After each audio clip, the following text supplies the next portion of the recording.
Oman के Muscat पहुंचे प्रधानमंत्री मोदी। मस्कट में पीएम मोदी का भव्य स्वागत। इस समय की बड़ी खबर, सुल्तान हेतिम बिन तारिक से उनकी मुलाकात हुई है। ओमान के मस्कट पहुंच चुके हैं प्रधानमंत्री नरेंद्र मोदी। वंदे मातरम, भारत माता की जय, भारत माता की जय, भारत माता की जय।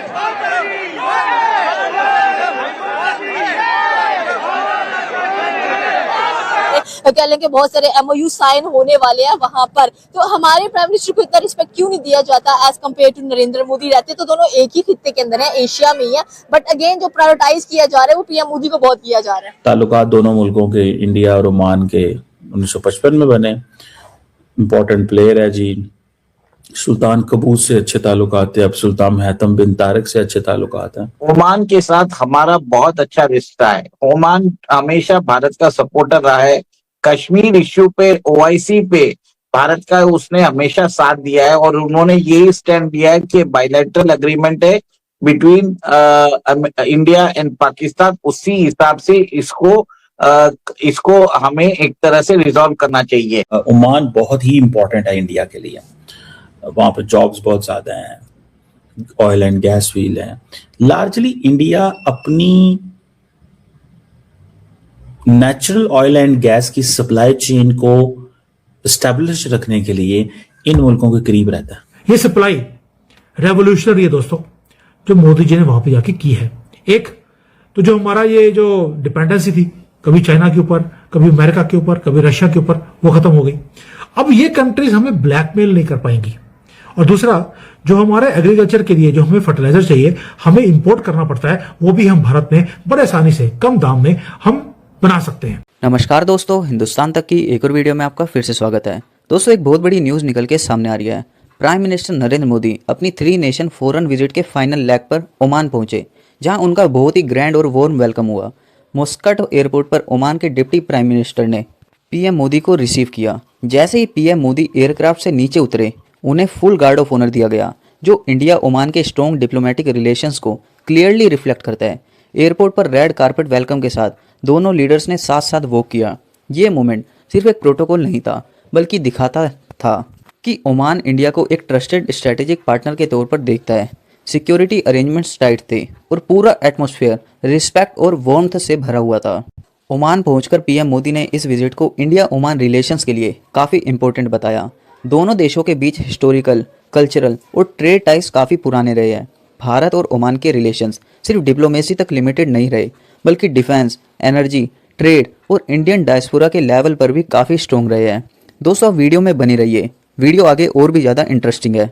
अगर वीडियो अच्छी लगे तो चैनल को जरूर सब्सक्राइब करना। प्रधानमंत्री मोदी को लेकर बड़ी खबर, ओमान पहुंचे हैं पीएम नरेंद्र मोदी। मस्कट में उनका धमाकेदार स्वागत हुआ। की बड़ी खबर, ये आखिरी देश, फिलहाल 3 देशों के दौरे पर प्रधानमंत्री थे और ओमान में ही प्रधानमंत्री का ये विदेश दौरा संपन्न होगा। मस्कट में धमाकेदार स्वागत की तस्वीर आप देख रहे हैं। इम्पोर्टेंट प्लेयर है जी। सुल्तान कबूस से अच्छे ताल्लुकात थे, अब सुल्तान हेतम बिन तारिक से अच्छे ताल्लुकात हैं। हमारे, आपको पता है ये जो गवादर पोर्ट है, जिसे हम गवादर कहते हैं, ये इलाका पाकिस्तान ने ओमान से लिया था, खरीदा था। उन्होंने उस वक्त दे दिया कि ये हमसे कहाँ मैनेज होना है। ठीक है जी। अब ओमान की तो इंडिया की जो ट्रेड है वो कितनी लंबी चौड़ी नहीं, 8-10 अरब डॉलर की ट्रेड है, लेकिन ओमान बहुत ही इंपॉर्टेंट है इंडिया के लिए। वहां पर जॉब्स बहुत ज्यादा हैं, ऑयल एंड गैस फील्ड है।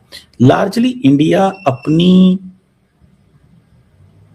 नेचुरल ऑयल एंड गैस की सप्लाई चेन को एस्टेब्लिश रखने के लिए इन मुल्कों के करीब रहता है। याद रखिएगा कि कल को जब भी मुझे कभी उसके लिए क्राइसिस पैदा हो, तो मेरे बायलैटरल रिलेशंस ऐसे हों कि ये अपनी वो उनकी वजह से इंडिया फायदा उठा सके। ओमान के साथ अब बहुत ज़्यादा इंडिया ने मिलिट्री एक्सरसाइजेस भी की हैं। एक नसीम अल बहर थी, अल नजा थी, एयरफोर्स के हवाले से। फिर जो कुछ पोर्ट हैं, जो एक पोर्ट है दुकम पोर्ट, वो इंडिया के लिए बड़ी इंपॉर्टेंट है, इस स्टेट ऑफ हार्मोस के करीब है। इंडिया अपनी नेवल प्रेजेंस वहाँ पे रखना चाहता है ताकि, और दूसरा ये है कि चाइना को भी काउंटर बैलेंस करना चाहता है वेस्टर्न इंडियन ओशन के अंदर।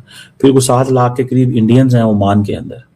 मैं जॉर्डन का जो कैपिटल अम्मान है, ठीक है ना, ओमान इटसेल्फ ये। और ये कंस्ट्रक्शन, हेल्थ केयर, ये इस तरह के, और बड़े 7 लाख बंदा जो इंडिया का ओमान में है वो समझते हैं हमारा वो एक एक्टिव कनेक्शन वहाँ पे मौजूद है। तो इंडिया वहाँ पे बड़े योगा डे और बॉलीवुड एंड ऑल दैट वो सारा करता है। तो इंडिया अपने स्किल्ड एंड सेमी स्किल्ड जो वहाँ पे है वो उनको बेचता है। Well that is something which I can see. अब इंडिया कहता है जी कि ओमान तो हमारा ट्रस्टेड पार्टनर है, ट्रस्टेड सिक्योरिटी पार्टनर है। Basically the more India gets closer with Oman there is a tension in Pakistan. आपको पता है गवादर से ओमान जो है वो वैसे ही नजर आता है, आधे घंटे की फ्लाइट कि 20 मिनट की। गवादर से ओमान यानी कि 20-25 मिनट में, 30 मिनट में आप फ्लाइट लें तो आप पहुंच जाते हैं वहां पे, ओमान पहुंच जाते हैं गवादर से। तो आप इमेजिन कर सकते हैं कि India, why is India so close, why is India so near, कितना करीब है। ठीक है ना जी। ये चीजें जो है ना ये थोड़ी समझने वाली हैं या देखने वाली हैं और इनका पता होना चाहिए कि ये किधर कब कैसे क्या है। बहरहाल मैं जाती तौर पे ये समझता हूँ कि ये जो चीजें हैं ये बड़ी केयरफुल करने वाली हैं और इनको वो देखने की जरूरत है।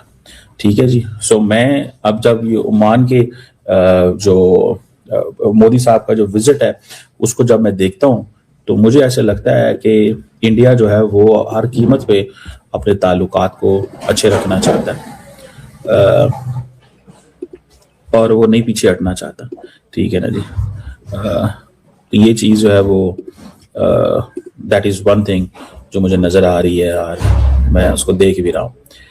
अब देखते हैं कि इस सारे सिचुएशन के अंदर where does India stand and where does other nations stand और क्या होता है इस चीज़ में। लेकिन प्राइम मिनिस्टर मोदी का वहाँ जाना and then above all India ये जो ग्लोबल साउथ के ऊपर एक पूरा नैरेटिव बना रहा है, ग्लोबल साउथ के ऊपर एक पूरा नैरेटिव बना रहा है।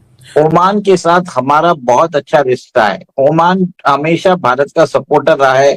कश्मीर इश्यू पे, ओआईसी पे भारत का उसने हमेशा साथ दिया है और उन्होंने यही स्टैंड दिया है कि बायलैटरल एग्रीमेंट है बिटवीन इंडिया एंड पाकिस्तान, उसी हिसाब से इसको हमें एक तरह से रिजॉल्व करना चाहिए। ओमान के जो सुल्तान है 2 साल पहले भारत आए थे।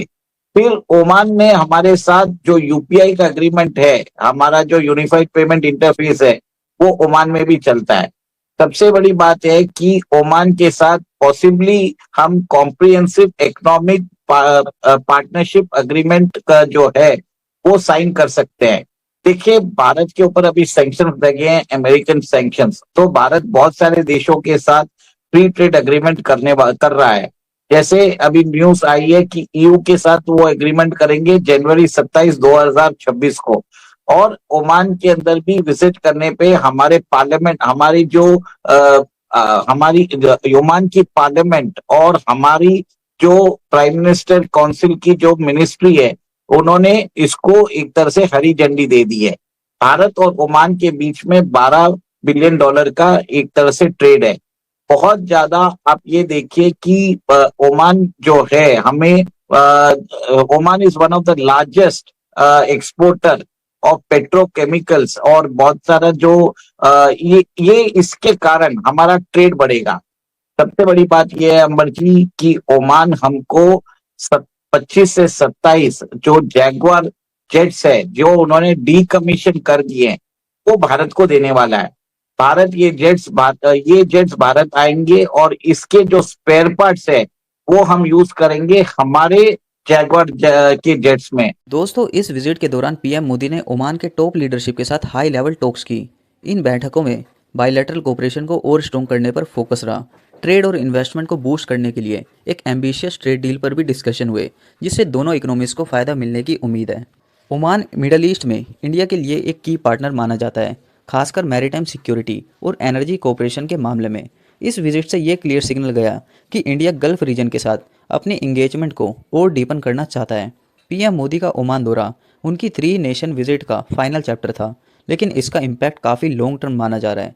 ये विजिट सिर्फ डिप्लोमेटिक हैंडशेक तक सीमित नहीं रही, बल्कि इसने फ्यूचर कोऑपरेशन के लिए एक स्ट्रॉन्ग रोड मैप भी सेट किया है। भारत जो है वो मिडल ईस्ट के अंदर अपना काफ़ी ज़्यादा इन्फ्लुएंस बढ़ा रहा है, जिससे पाकिस्तान के अंदर बेचैनी बढ़ गई है। क्योंकि ये जो मुस्लिम कंट्री थी, इनके साथ पाकिस्तान के पहले काफ़ी अच्छे रिलेशंस थे, लेकिन भारत ने काफ़ी अच्छे तरीके से पाकिस्तान को रिप्लेस कर दिया है।